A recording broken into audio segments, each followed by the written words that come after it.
Bom dia, saudações povo de Deus. Estamos aqui na residência do nosso reverendo Pedro Justino para saber e desvelar algumas verdades sobre aquilo que é a mensagem do tempo do fim. Estamos aqui na residência do nosso reverendo Pedro Justino para saber e desvelar algumas verdades sobre aquilo que é a mensagem do tempo do fim, para saber se a sua opinião ainda coaduna e anda com aquilo que é segundo a visão de Malaquias 4. Saudações, nosso honorável reverendo Pedro Justino. Amém. Como está? Também. Estamos bem na graça de Deus. Nós também estamos bem, pela graça de Deus. Como já dissemos a princípio, viemos até a residência do nosso reverendo para buscar algumas inquietações e salvaguardar aquilo que é a visão de segundo Malaquias 4. Gostaria de saber como o próprio reverendo tem visto o desenrolar daquilo que é a mensagem do tempo do fim nos dias de hoje. Muito obrigado pela vossa presença. Desde já gostaria que tivéssemos uma pequena palavra de oração para depois nós entrarmos diretamente na palavra de Deus. Sim, vamos orar, fechamos os nossos olhos. Senhor grande Jeová, pedimos perdão dos nossos pecados. Abençoa a presença dos teus filhos, abençoa essa emissão. Todos aqueles que vão vir sejam abençoados, sejam curados, sejam salvos. Em nome de Jesus Cristo pedimos. Amém. Amém. Como já tínhamos frisado antes, a nossa visita é de caráter 100% evangélico para saber, né, qual é o parecer do nosso reverendo de acordo com aquilo que é o desenrolar da mensagem do tempo do fim em Angola. Né? Já agora, como é que o reverendo tem visto o desenvolvimento da mensagem em Angola? Bom, agradecemos a Deus, conforme falamos no princípio. Vocês sabem que nós tivemos a guerra em Angola durante muito tempo e a mensagem já era pregada. E hoje, já há quase mais de 20 anos, o país tem paz e a mensagem tem sido pregada em maior amplitude. Portanto, há realmente um grande progresso, uma dimensão maior.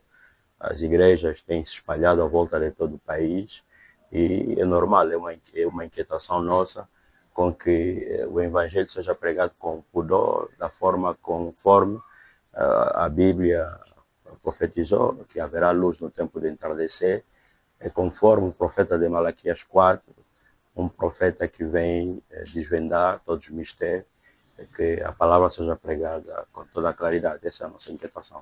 Notamos que também no desenrolar do tempo tem ouvido-se e visto várias campanhas, né, no decorrer da época. Gostaríamos de saber como é que o nosso reverendo está a ver hoje, se são escriturísticas, se são de concorrência carnal, essas campanhas que têm havido em torno do país.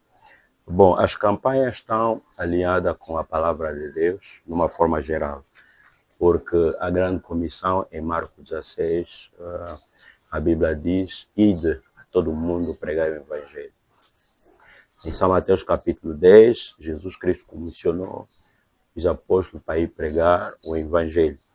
Portanto, quando os apóstolos foram pregar o Evangelho, na realidade, na nossa linguagem moderna de hoje, aquilo eram campanhas que o Pedro fazia.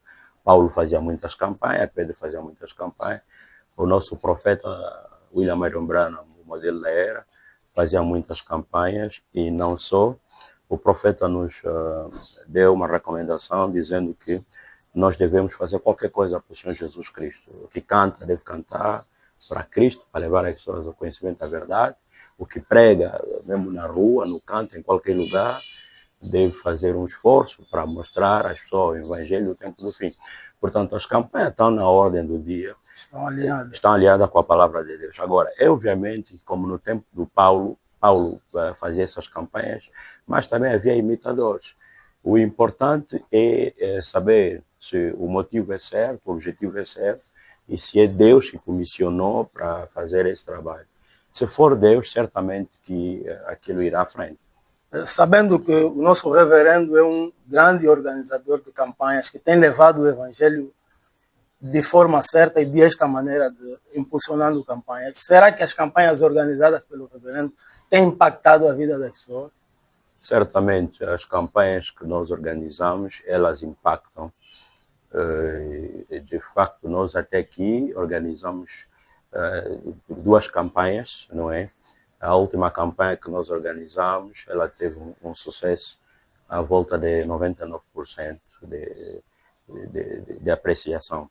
Houveram almas que foram salvas, essas almas foram batizadas em nome de Senhor Jesus Cristo, e essas almas, no dia a dia, elas até hoje continuam a vir, ouvir a palavra de Deus, continuam a crescer. Houveram pessoas que foram libertas de várias enfermidades, de vários males, cumprindo na sua amplitude Marcos 16 e Mateus capítulo 10. O Senhor Jesus Cristo comissionou os discípulos com a palavra e com o poder de Deus. Uma vez que estamos diante do nosso canal, há provas de que sim, houve pessoas que foram curadas, pessoas que foram libertadas, pessoas que até hoje ainda dão testemunho daquilo que foi a recuperação por intermédio dessas campanhas. Certo. Temos muitos testemunhos. Durante a campanha, claro, o maior testemunho, o objetivo da campanha é a salvação das almas. A salvação das almas. No entanto, houveram várias curas, várias libertações. Há pessoas que a gente não lhes impôs as mãos, só o facto de porem o pé na sala foram totalmente libertas. Há pessoas que receberam a libertação só com um panfleto. Há pessoas que receberam a libertação durante a pregação.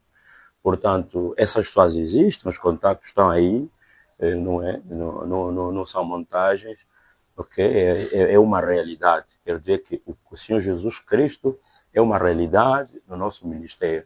Aquilo que Deus comissionou em Marcos 16, através da luz do tempo de entardecer, que o profeta Abraão pregou, através dessa grande energia, né, a mensagem, através da força do Espírito Santo, nós estamos alinhados no mesmo Espírito e continuamos a fazer esse trabalho para a salvação das almas e preparar as pessoas até o arrebatamento.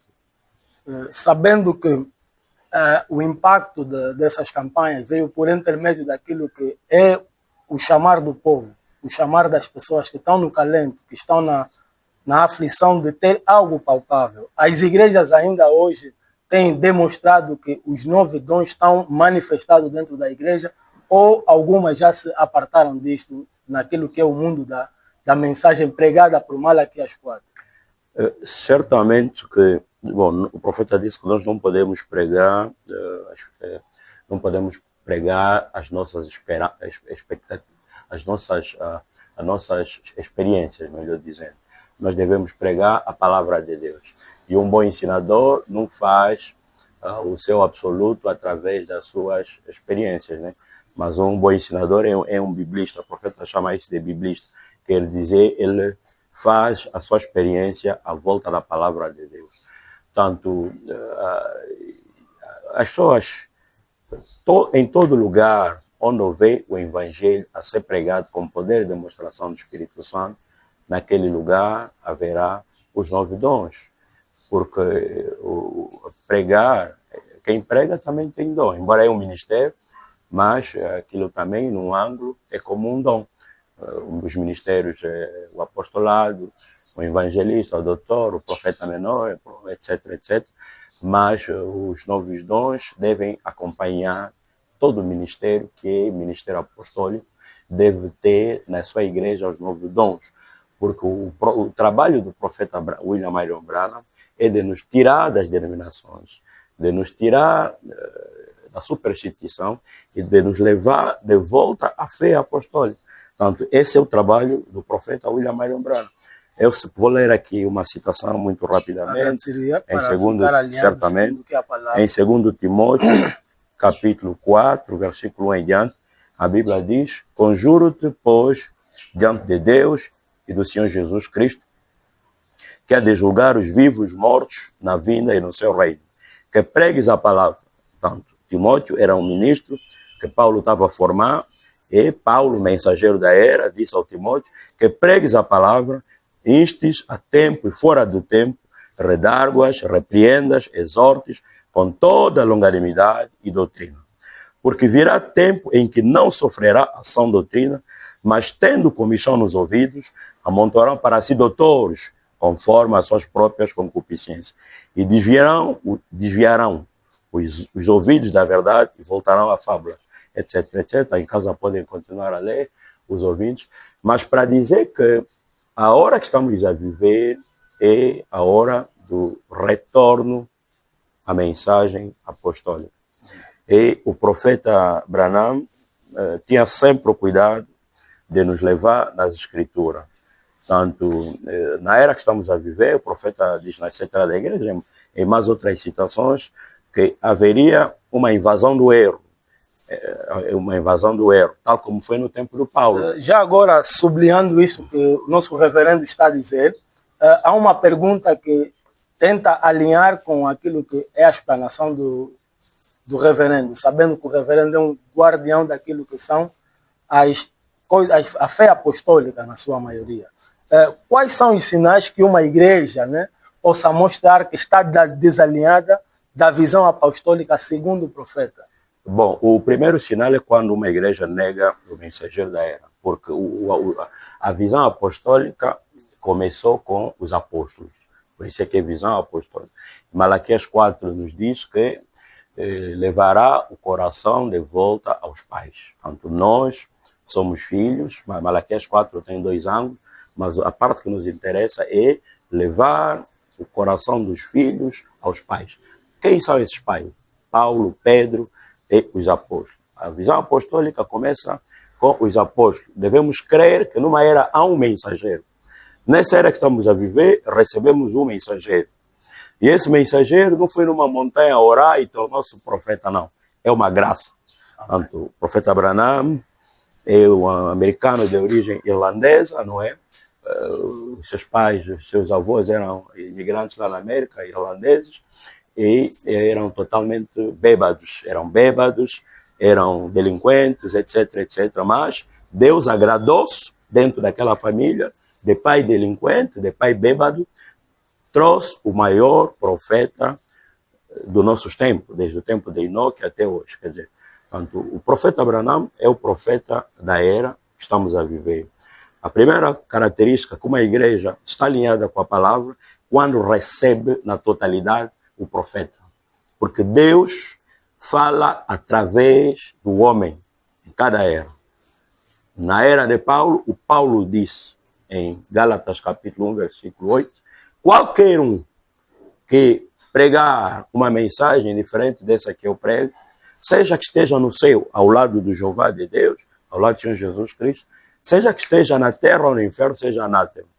Portanto, é a lei de Deus, a boca de Deus é o homem, a palavra vem ao homem. Jesus Cristo era a palavra.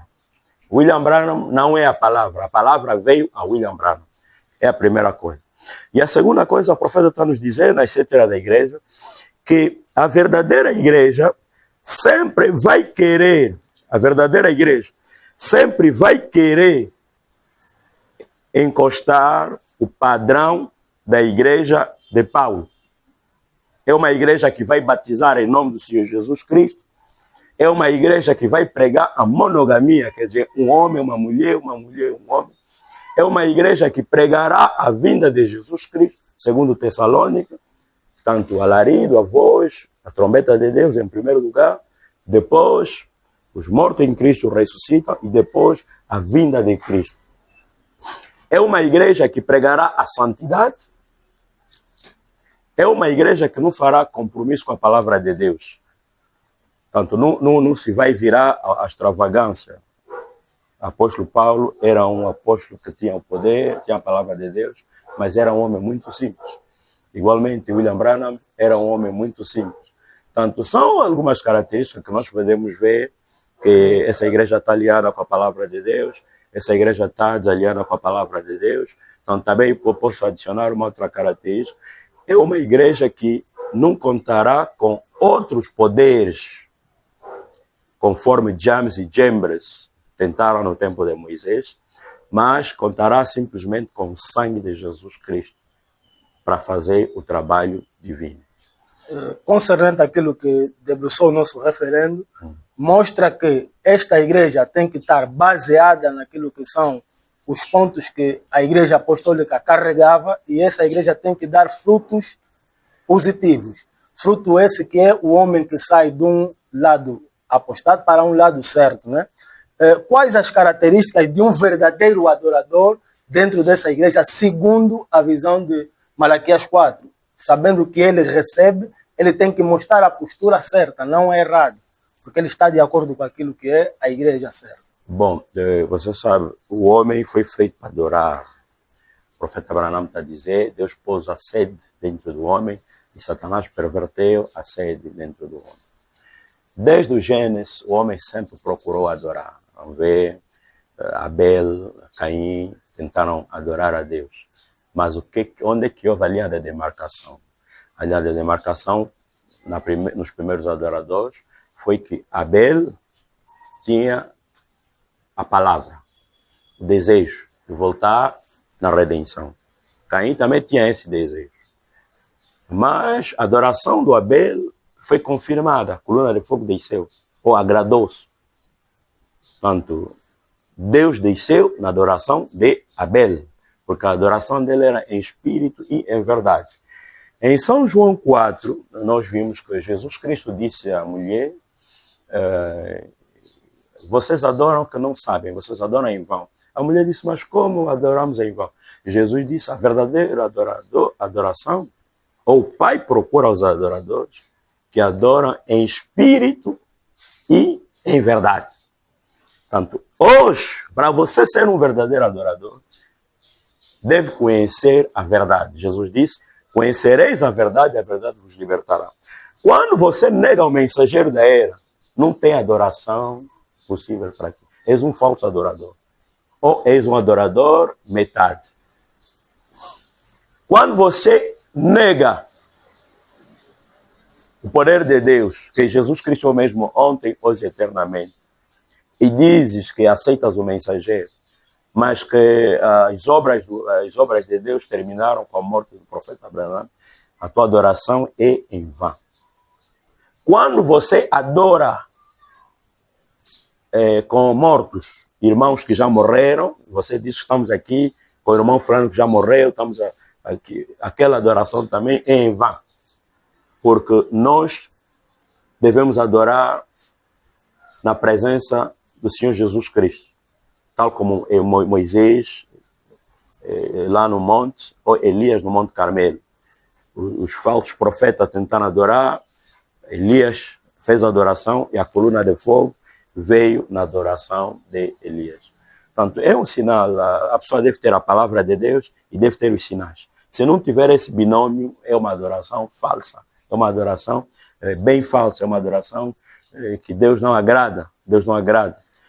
E talvez pela próxima teremos mais tempo de percorrer o profeta Abraão, porque não podemos falar muito sem ler, mas é necessário, não é, nós compreendermos e lermos aquilo que o profeta está nos dizer. Vou ler rapidamente aqui na pregação central da igreja, para a página 54. Porque surgirão falsos cristos e falsos profetas, e farão tão grandes sinais e prodígios que, se possível fora, enganariam até os escolhidos. E então, a resposta está clara diante de nós: há uma verdadeira igreja e uma falsa igreja. Sabe? Sim. Sabendo que há a verdadeira e a falsa... Deixa eu só terminar. Há uma verdadeira vinha e uma falsa vinha. Mas é claro que a falsa igreja, o corpo da falsa vinha, sempre procurará usurpar, tirar a posição da verdadeira igreja e sustentar que ela e não os eleitos são os verdadeiros. Foi assim no livro de Atos, é assim que é exposto nas 7 eras, e é assim que está declarado nas várias epístolas. É assim que foi, é assim que é agora, é assim que será, não pode mudar. Quer dizer, o profeta está a dizer que há 2 igrejas. A falsa igreja vai terá usurpar. Apóstolo Paulo está a dizer a Timóteo, pregues. Qual é a característica da verdadeira igreja? Apóstolo Paulo está a dizer, pregues, dentro do tempo, fora do tempo. Haverá um tempo em que a mensagem será pervertida. E nós estamos a viver nesse tempo. A mensagem foi pregada, mas há um vetor, há uma força diabólica grande que vem para abalar a mensagem. E o profeta viu esses falsos profetas, o profeta viu esses espíritos errôneos. Na página 55, profeta, e você tem se conscientizado do ministério desses últimos dias, você terá notado a mesma invasão de espíritos falsos malignos. Tem que ser assim. Agora, eu espero e confio que você tenha suficiente mentalidade espiritual para entender isso e capitalizar isso. Então, haverá vários espíritos falsos.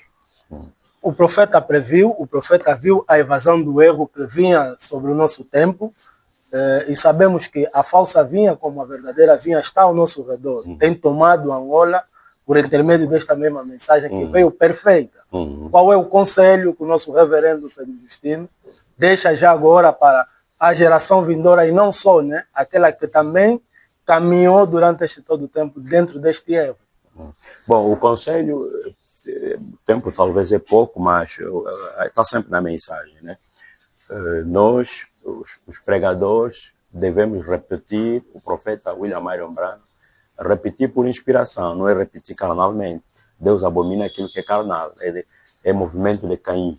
Portanto, o ministério é uma realidade, não é porque sabe falar português, vai fazer igreja, ou porque sabe falar francês, vai fazer igreja, ou sabe falar em inglês, vai fazer igreja. O ministério é um dom. O ministério é uma parte de Deus dentro do homem, é uma responsabilidade que Deus te dá para você libertar as pessoas. Portanto, e os Efésios 4 não podem fabricar, porque a palavra não veio a mim, a palavra veio ao profeta. Nessa era que estamos a viver, nós devemos saber que o profeta William Marion Branham, aqui na página 295, tem um ministério específico. E o ministério do profeta William Marion Branham é nos levar na fé apostólica. Qualquer movimento fora da fé apostólica, as pessoas vão recolher fruto e movimento de Caim. Página 295. O profeta está nos dizer. Agora, este mensageiro de Malaquias 4 e Apocalipse 10, 7 fará duas coisas. Primeiro, segundo Malaquias 4, ele converterá o coração dos filhos aos pais. Portanto, o profeta vem para nos levar na fé apostólica. Irmão Branham não veio para nos levar na doutrina do zodíaco, ou da pirâmide, ou dos pentagramas, ou da poligamia, ou de os mortos já ressuscitaram, nas falsas doutrinas. Não. O profeta é a continuidade da Bíblia. William Branham é um Paulo moderno. O profeta está a dizer, vocês que escutam as cassetes, não creem que eu prego o zodíaco como doutrina, etc. Eu quero na Bíblia. William Branham é um profeta da Bíblia.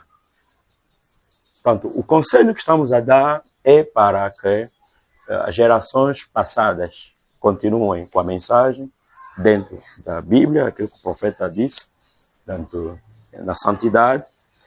As gerações vindouras possam se identificar na mensagem. E a coluna vertebral da mensagem é a doutrina. Portanto, a doutrina não é para nós lutar ou nos dividir, mas deve haver um pastor, que se diz pastor, que não saiba resolver um problema de casamento e divórcio, ainda não é pastor. Um pastor que se diz pastor, que não possa discernir o objetivo e o motivo da vida de William Branham, ainda não é pastor. Vai levar esse povo no abismo. A Bíblia diz, se dois cegos se conduzirem, ambos cairão no buraco.